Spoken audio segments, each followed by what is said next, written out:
जय हिंद। मैं क्लास 9 का मैथ पढ़ा रहा था, जिसके अंतर्गत त्रिभुज चैप्टर यानी चैप्टर नंबर 7 स्टार्ट किया था और इसके अंतर्गत प्रश्नावली 7.1 और प्रश्नावली 7.2 मैंने कंप्लीट करा दिया था और प्रश्नावली 7.3 का मैंने पहला क्वेश्चंस कराया था। ठीक है, अब हम लोग देखने वाले हैं प्रश्नावली 7.3 का ही दूसरा, तीसरा, चौथा और पांचवा। ठीक है, उसके बाद पूरा ये प्रश्नावली और प्रश्नावली के साथ साथ ये पूरा चैप्टर कंप्लीट हो जाएगा। तो चलिए देखते हैं प्रश्न संख्या दूसरा क्या कह रहा है। कह रहा है कि AD एक समद्विबाहु त्रिभुज ABC का एक शीर्ष लंब है। ठीक है, देखिए एक समद्विबाहु त्रिभुज है ABC, जिसकी जो AD है ना वो शीर्ष लंब है। ठीक है, तो देखिए ये एक त्रिभुज है A, B और ये C।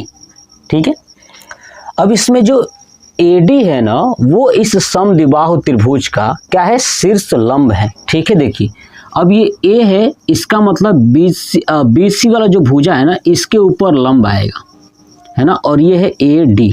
क्या है ये AD। ठीक है, जिसमें AB बराबर AC।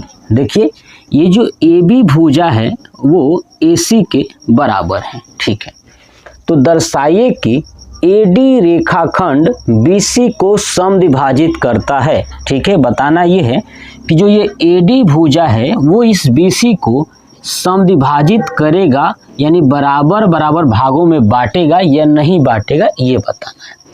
दूसरा, AD कोण A को समद्विभाजित करता है ना। देखिए दूसरा ये बताना है कि जो ये AD है ना, ये कोण जो A है पूरा ये वाला कोण A क्या इसको भी समद्विभाजित करता है। मतलब ये वाला कोण और ये वाला कोण अगर बराबर हो जाए तो कह सकते हैं कि AD कोण A को समद्विभाजित करता है। बात क्लियर होगी। तो चलिए अब आप मेरी बातों को समझिए। अगर हम लोग ये प्रूफ कर दें कि ये जो ABD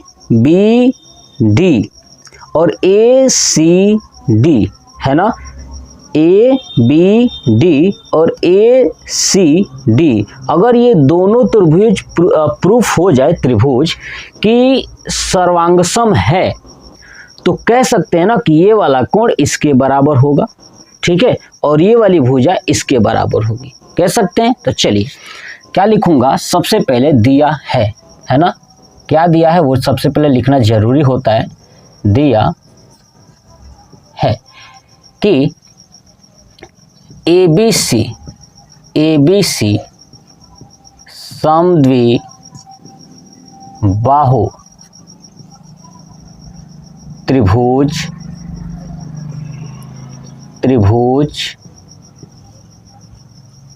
है, जिसकी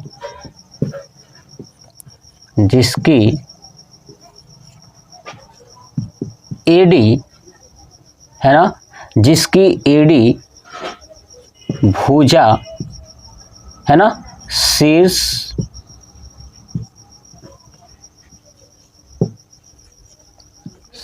लंब है।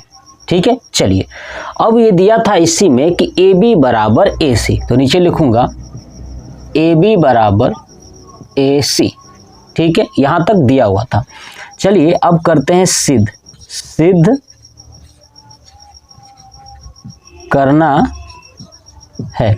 ये सिद्ध करना कि AD रेखाखंड BC को समद्विभाजित करता है। इसका मतलब कि BD बराबर CD है ना, यही सिद्ध करना है। BD बराबर CD ये सिद्ध करना है पहला, और दूसरा आपका सिद्ध करना है AD कोण A को समद्विभाजित करता है। मतलब कि ये वाला कोण और ये वाला कोण बराबर होना चाहिए। BAD ये करना है, कोण BAD बराबर कोण CAD है ना, BAD और CAD ये बराबर सिद्ध करना है। तो चलिए अब हम लोग सॉल्व करते हैं। अब दो त्रिभुज लेंगे ABD और ACD, तो लिखूंगा त्रिभुज ABD तथा त्रिभुज ACD में, है ना। अब देखिए इन दोनों त्रिभुज में क्या एक जैसा है, तो क्या ये AB इस AC के बराबर है, ठीक है। तो लिख दूंगा AB बराबर AC, ठीक है। अब ये शीर्ष लंब है, तो ये बताइए ये D है ना, ये D का मान जो है ADB और ADC, क्या ये 90 डिग्री होगा ना 90, क्योंकि शीर्ष लंब है।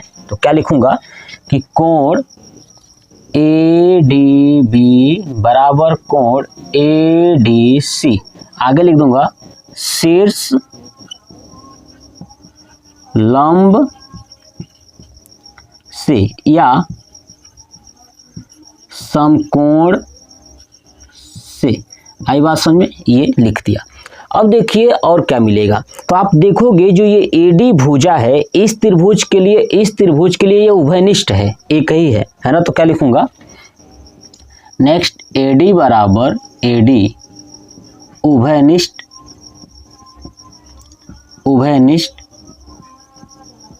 से, है ना, उभयनिष्ठ से। अब देखिए अब AD बराबर AD उभयनिष्ठ से हो गया, तो अब आप सोचिए ये किस नियम से दोनों त्रिभुज सर्वांगसम है। तो देखिए ये वाली भुजा इसके बराबर थी, तो ये भुजा, ठीक है, और ये वाली एक भुजा थी और ये वाला एक कोण था, है ना, क्या था, ये भुजा और ये वाली भुजा और ये कोण। अब आप देखेंगे ये जो कोण है ये 90 डिग्री है और इसके सामने की भुजा ये क्या है, ये कर्ण है, ठीक है। तो यहाँ पे जो नियम लगेगा वो लगेगा RHS, ठीक है। तो लिखूंगा RHS। आपने अगर प्रश्नावली 7.1 जब मैं स्टार्ट किया था तो उसके पहले जो इंट्रोडक्शन बताया था कि इस प्रश्नावली को यानी इस चैप्टर को सॉल्व करने के लिए आपको कौन कौन से नियम पता होना चाहिए, तो आप लोग जरूर उसको देख लीजिएगा। जब देख लोगे ना तो आपको समझ में आएगा कि RHS क्या है। तो लिखूंगा RHS सर्वांग समता से, ठीक है। तो चलिए अब RHS सर्वांग समता से क्या होगा कि ये दोनों त्रिभुज सर्वांगसम हो जाएंगे, है ना। तो त्रिभुज ABD सर्वांगसम त्रिभुज ACD, ठीक है। अब ये दोनों त्रिभुज सर्वांगसम हो गए।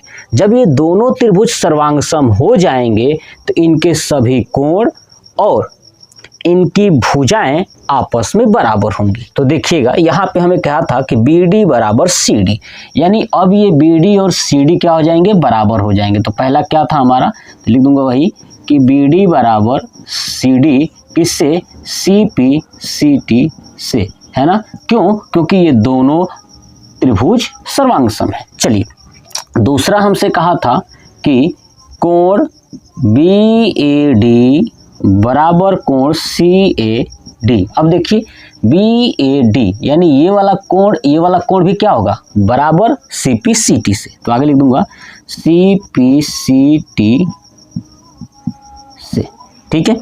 ये हो गया हमारा प्रश्न संख्या तीसरे का टोटल सॉल्व। बस यही आपको समझना था। जो स्टूडेंट इस चीज़ को समझ जाएंगे ना उनके लिए आसान है और जो नहीं समझ पाएंगे उनके लिए कठिन है। तो आप समझने की कोशिश कीजिए, प्रयास कीजिए, क्योंकि जब समझोगे ना तो ही आप सॉल्व कर पाओगे।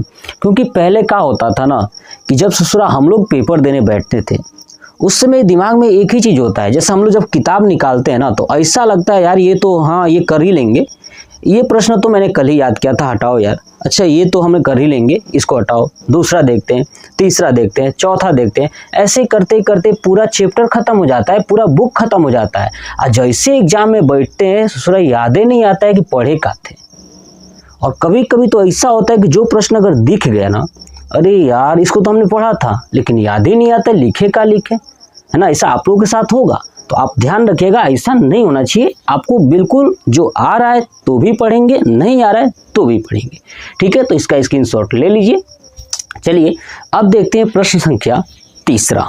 कह रहा है कि एक त्रिभुज ABC कि दो भुजाएं AB और BC तथा माध्यिका AM क्रमशः एक दूसरे त्रिभुज की भुजाओं PQ और QR तथा माध्यिका PN के बराबर है। ठीक है, अब देखिए दूसरा त्रिभुज कौन सा है, तो PQR, यहाँ पे नोट कर देता हूँ PQR, शायद ये छूट गया है लिखते वक्त। ठीक है, तो एक दूसरे त्रिभुज PQR की भुजाओं PQ और QR तथा माध्यिका PN के बराबर है। तो आप देखिए ABC में ये माध्यिका AM और PQR में ये माध्यिका PN। ठीक है, तो देखिए इस AB जो है कि इस PQ के बराबर है, ये BC जो है इस QR के बराबर है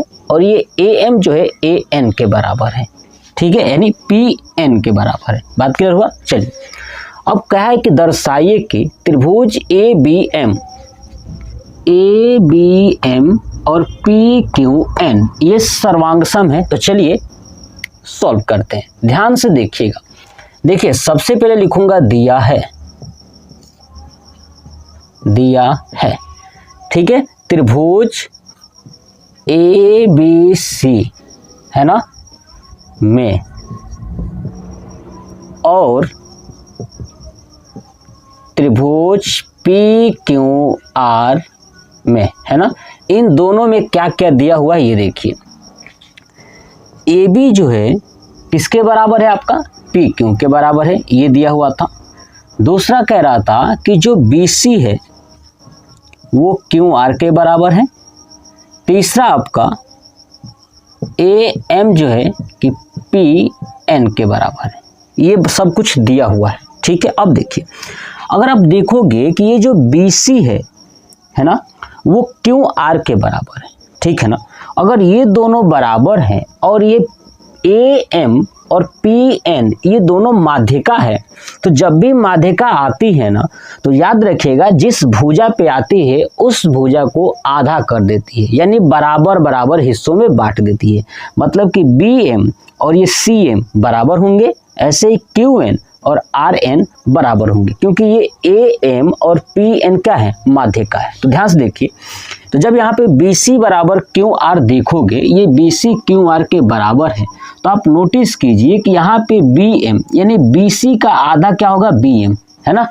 ठीक है, और यहाँ से CM कह सकते हैं ना, यानी अगर आधा कर दूं BC का, ठीक है, तो क्या हो जाएगा, BC का आधा करोगे तो 1/2 BC, और ऐसे ही अगर QR का आधा करोगे तो हो जाएगा 1/2 QR।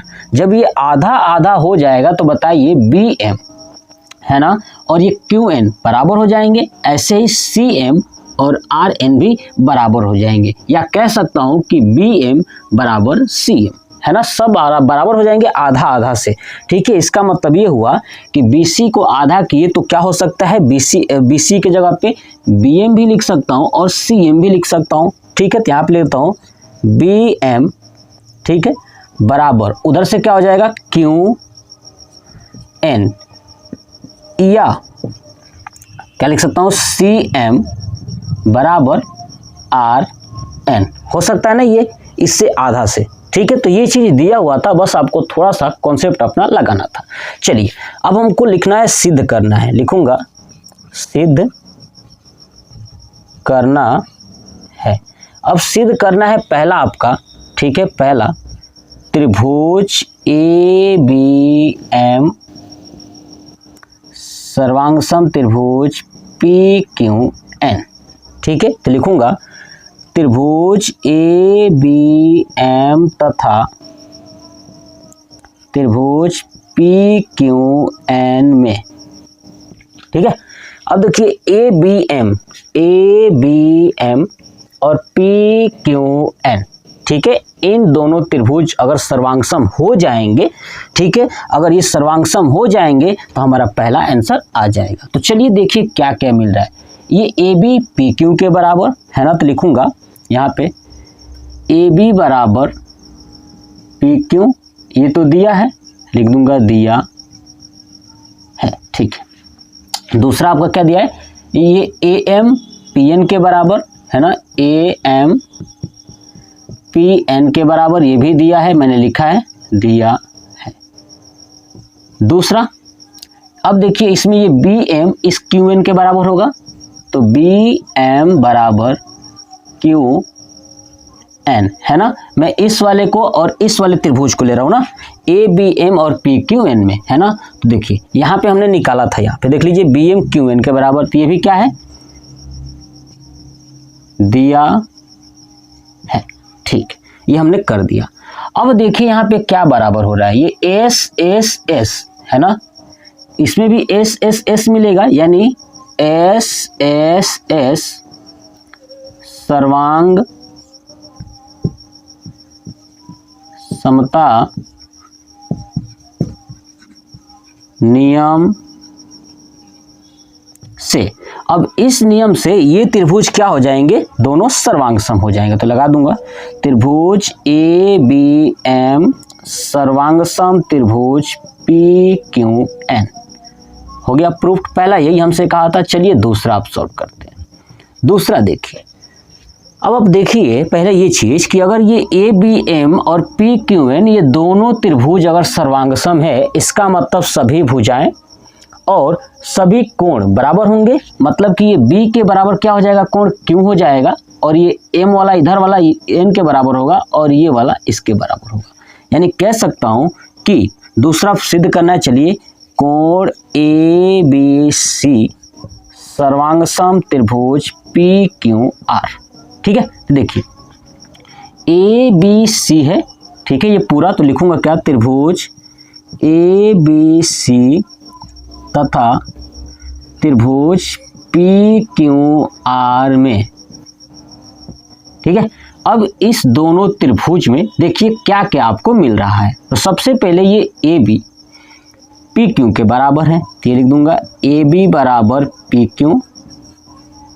चलिए दूसरा देखिए आपको क्या दिख रहा है ना, ABC की बात है ना, यहाँ पे PQR की बात है, ठीक है।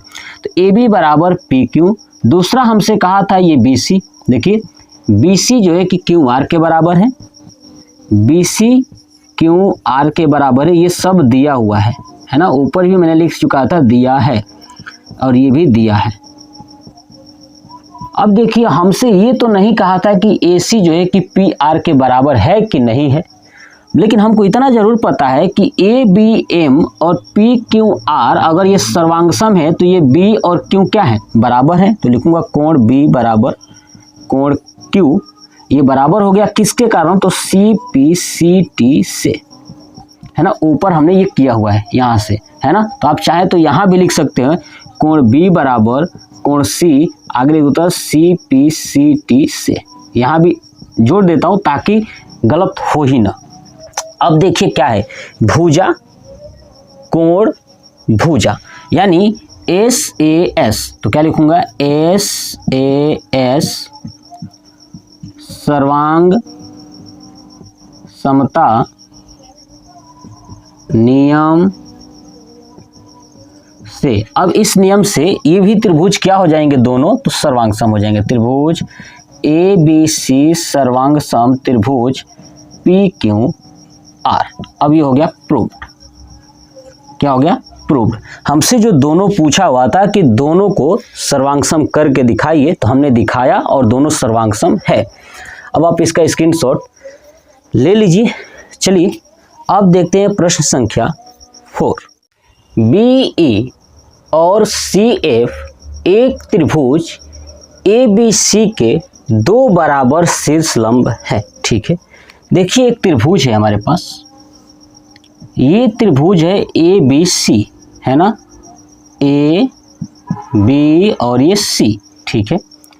तो BE और CF, है ना, इस त्रिभुज के शीर्ष लंब है वो भी बराबर, ठीक है। BECF, देखिए यहाँ से एक शीर्ष लंब करता हूँ वैसे तो यहाँ पे 90 डिग्री पे आएगा, BE कहा जाएगा, और यहाँ से C से करता हूँ, यहाँ पे आएगा CF आएगा, और वो भी शीर्ष लंब, ठीक है। तो RHS सर्वांग समता नियम का प्रयोग करके सिद्ध कीजिए कि ABC एक समद्विबाहु त्रिभुज है, ठीक है। चलिए सबसे पहले लिखूंगा दिया है, दिया है। क्या दिया है? तो आपका दिया है कि BE और CF क्या है? बराबर है। क्या है? बराबर शीर्ष लंब है और ये 90 डिग्री है ना, ये 90 डिग्री शीर्ष लंब है तो 90 डिग्री तो होगा ही होगा। ठीक है, अब सिद्ध कीजिए कि, है ना। तो अब देखिए जो 90 डिग्री है इसका मतलब ये हुआ कि ये जो कोण है यहाँ पे, यानी ये जो F है और ये E है, दोनों का मान 90 डिग्री होगा। तो यहाँ पे लिख देता हूँ कोण E बराबर कोण F, क्या चीज? समकोण। समकोण है ना, किसके कारण हो रहे? बराबर समकोण लिख देता हूँ, या आप लिख दिए शीर्ष लंब। क्या लिख देंगे? शीर्ष लंब। ठीक है, यहाँ पे लेता हूँ शीर्ष लंब। शीर्ष लंब, या आपका मन हो तो नहीं सर बराबर 90 डिग्री लिख दीजिए, तो लिख दीजिए बराबर 90 डिग्री, कोई दिक्कत नहीं। हमको पता है कि शीर्ष लंब है, ठीक है, तो ये बराबर है और इनका कोण भी बराबर होगा। भुजाएं जो शीर्ष लंब है वो बराबर है और कोण भी बराबर होगा। चलिए अब करते हैं सिद्ध। तो लिखूंगा सिद्ध करना है। क्या करना है कि त्रिभुज ABC एक समद्वि बाहु त्रिभुज है, यही सिद्ध करना है। तो चलिए देखते हैं BECF, ये BE है और ये CF है। ठीक है, इसके लिए मैं क्या करता हूँ ना कि ये ACF और वैसे ही ABE ये त्रिभुज लेता हूँ। समझ में आ रहा है? ACF और ABE ये त्रिभुज ले लेता हूँ। ठीक है ना। तो देखिए क्या लिखूंगा नीचे, त्रिभुज ABE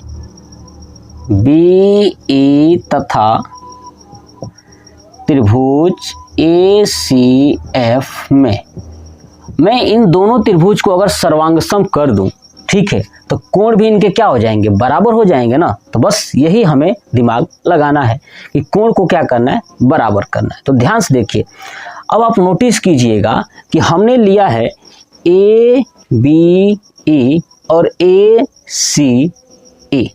ठीक है, तो देखिए अब यहाँ पे आप नोटिस करेंगे कि क्या आपको दिखाई देगा, देखिएगा ध्यान से।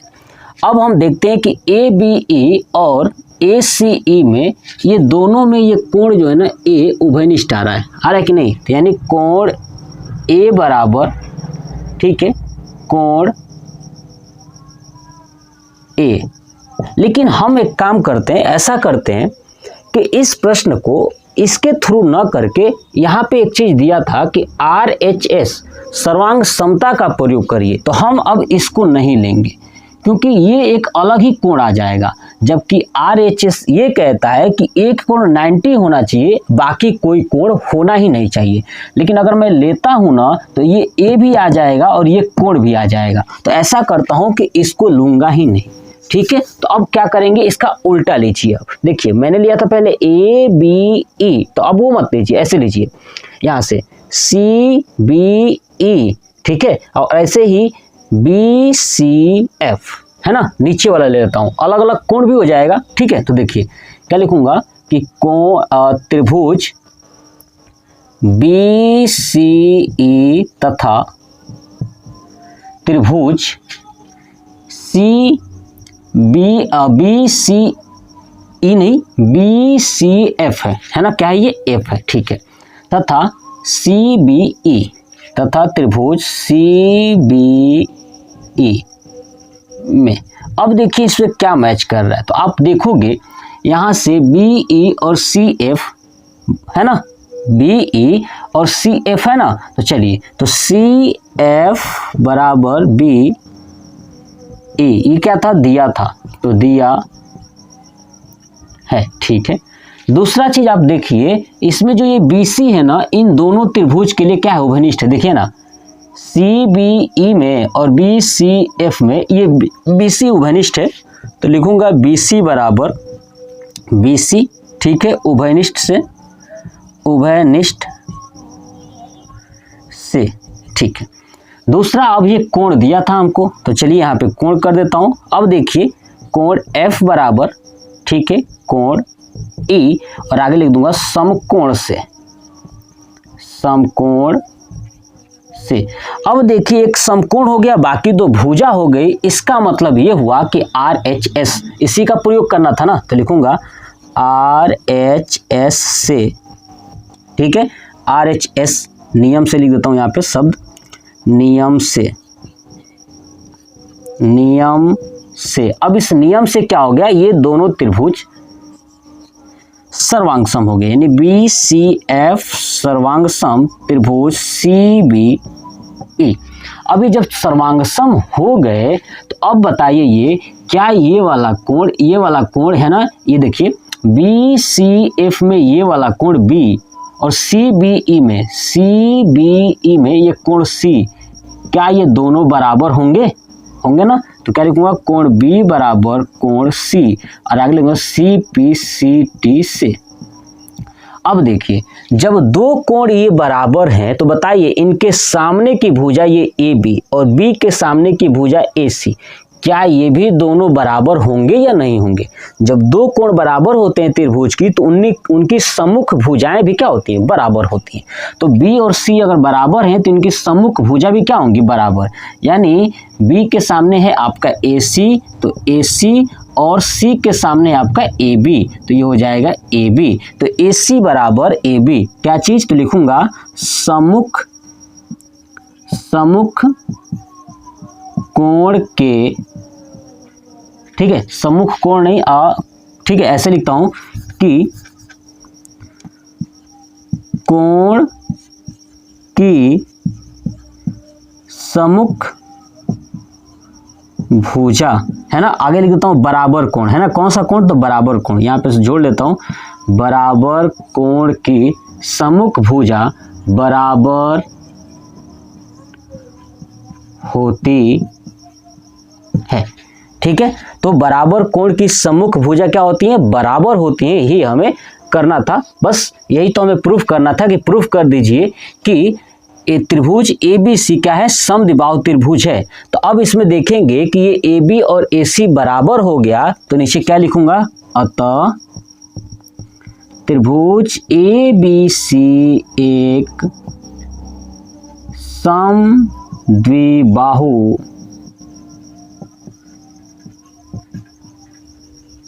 त्रिभुज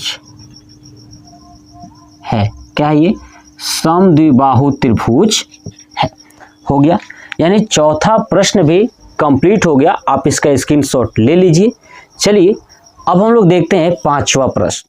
ABC एक समद्विबाहु त्रिभुज है ना। ABC क्या है, एक समद्विबाहु त्रिभुज है जिसमें AB बराबर AC। तो देखिए सबसे पहले एक त्रिभुज बनाता हूं ABC, ठीक है, ये बन गया हमारा एक त्रिभुज A B और C, ठीक है। तो समद्विबाहु त्रिभुज की जो भुजा AB और AC है ये दोनों बराबर हैं, ठीक है।